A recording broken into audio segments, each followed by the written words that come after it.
दीपक पळसुले रात्रीचे 10 वाजता 10च्या बातमीपत्रामध्ये आपल्या सगळ्यांचं स्वागत। दिवसभरातल्या सगळ्या महत्त्वाच्या घडामोडींचा घेऊया सविस्तर आढावा। मुंबईच्या गणेशोत्सवाचं सर्वात भव्य आकर्षण असलेल्या लालबागच्या राजाच्या विसर्जन मिरवणुकीत यंदा अभूतपूर्व खोळंबा पाहायला मिळाला।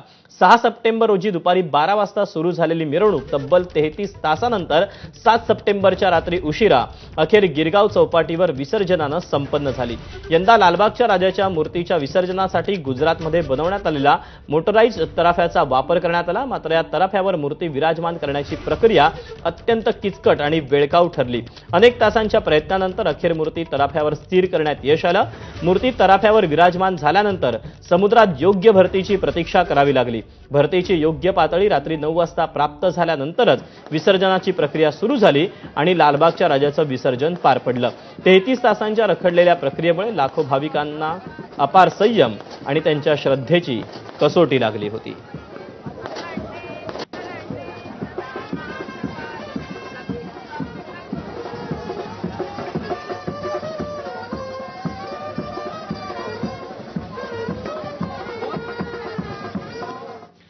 दरम्यान लालबागच्या राजाच्या विसर्जनासाठी इतका वेळ का लागला, काय नेमकी कारण असू शकतात, जाणून घेऊया। सकाळच्या वेळेस समुद्राला भरती सुरू झाली। मूर्तीला तराफ्यावर चढवण्यासाठी प्रयत्न सुरू झाले। यंदा विसर्जनासाठी नवीन तराफ आणली,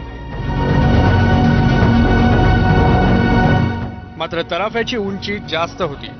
उंची जास्त असल्यानं तराफ्यावर मूर्ती उचलून ठेवण्याची वेळ आली। भरतीच्या लाटांमुळे मूर्ती तराफ्यावर ठेवण्यात अडचणी आल्या।